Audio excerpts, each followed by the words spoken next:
তবে তারা অশ্লীল ভাষায় যে শব্দচয়ন গুলো করে সেগুলো ঢাকা বিশ্ববিদ্যালয়ের শিক্ষার্থী হিসেবে আমরা শব্দচয়ন করতে চাই না। তো আমরা এই ধরনের সিন্ডিকেটেড প্রপাগান্ডার প্রতিবাদ জানাই। আমরা মনে করি ঢাকা বিশ্ববিদ্যালয়ের আমরা যারা শিক্ষার্থীরা আছি, আমরা যারা প্রার্থীরা আছি, আমাদের সবাইকে দায়িত্বশীল আচরণ করা দরকার। যেটা অন্যায় সেটাকে বুক খুলে অন্যায় বলা দরকার। কিন্তু আমরা দেখতে পাই সিলেক্টিভ প্রতিবাদ।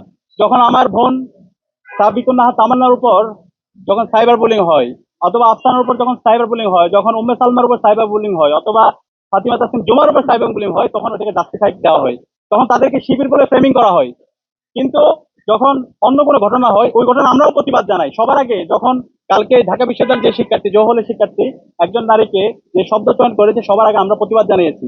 আমরা বিশ্ববিদ্যালয় প্রশাসনের সাথে কথা বলেছি এবং আমরা লিখিত অভিযোগ দিয়েছি প্রক্টরের কাছে যেন দ্রুত সময়ের মধ্যে তার বিরুদ্ধে ব্যবস্থা নেওয়া হয়। কিন্তু আমরা দেখতে পেয়েছি তাকে দায় মুক্তি দেওয়ার জন্য সকল গ্রুপ ঐক্যবদ্ধ হয়ে গিয়েছে। যে অপরাধী তার বিচার না করে, যখন আমরা বিচার চাচ্ছিলাম, সে বিচার না করে তাকে দায় মুক্তি দিতে চায়, তাকে শিবির নেতা করে তাকে ফ্রেমিং করতে চায়। এটা কোন ধরনের হিপোক্রেসি ভাই?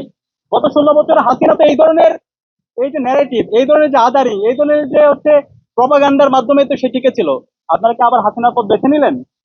আমরা এই ধরনের ন্যাক্কারজনক যে ঘটনা, যে এই সমস্ত বুদ্ধিজীবী, সোকল বুদ্ধিজীবী যারা নিজেদেরকে দাবি করে, যারা এই ধরনের হিপোক্রেসি করছেন, আপনাদের এই ভণ্ডামি জাতির কাছে পরিষ্কার হয়ে গেছে।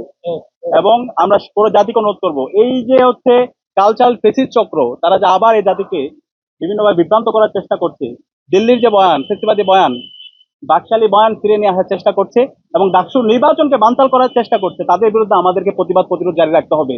যারা সামনে থেকে, পেছন থেকে এবং গুপ্ত অবস্থায় ডাকসু নির্বাচনকে বানচাল করার চেষ্টা করছে এবং সারা দেশের সকল ছাত্র সংসদ নির্বাচনকে বানচাল করার চেষ্টা করছে এবং ক্যাম্পাসগুলোকে অস্থিতিশীল করার চেষ্টা করছে, তাদের বিরুদ্ধে আমাদের অবস্থান জারি রাখতে হবে। এখানে একটার সাথে একটা কানেক্টেড, সব ডটগুলো আমাদের মেলাতে হবে এবং আপনাদের দায়িত্ব দিয়ে গেলাম সে জায়গায় আপনারা এই ডটগুলো মেলাবেন। এবং একই সাথে আমরা দেখতে পেয়েছি যেই ছেলেটা গতকালকে ওই একজন শিক্ষার্থীকে এভাবে হচ্ছে সে যে শব্দচয়ন করেছে, ওই ছেলের ফেসবুকে যদি আপনারা যান, ছাত্রদলকে অ্যাপ্রিসিয়েট করে তার অনেকগুলো পোস্ট আছে।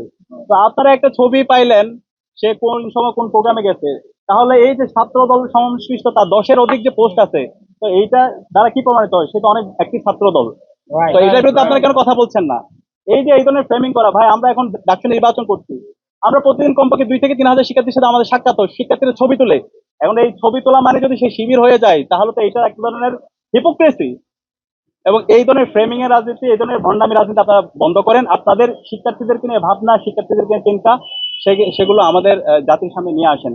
এবং আমরা ঐক্যবদ্ধ শিক্ষার্থী জোটের যে স্বতঃস্ফূর্ত রেসপন্স দেখতে পাচ্ছি, আমরা আশা করি ইনশাআল্লাহ 9 তারিখ ব্যালট বিপ্লব হবে এবং সেই ব্যালট বিপ্লবে ঐক্যবদ্ধ শিক্ষার্থী জোটে আমরা যারা প্রার্থী আছেন সবার ভূমিদশ বিজয় হবে।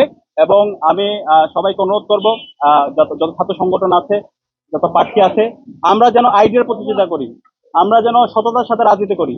কিন্তু আমরা যদি এইভাবে ফ্রেমিং এর রাজনীতি করি, নিজেদের গর্ত নিজেরাই করতেছি। তো এখানে শিবিরের কিছু হবে না, আপনাদের নিজেদের গর্ত নিজেদের জন্য করতেছেন। তো আমি সবাইকে দায়িত্বশীল আচরণ করার জন্য অনুরোধ করবো। সালাম আলাইকুম।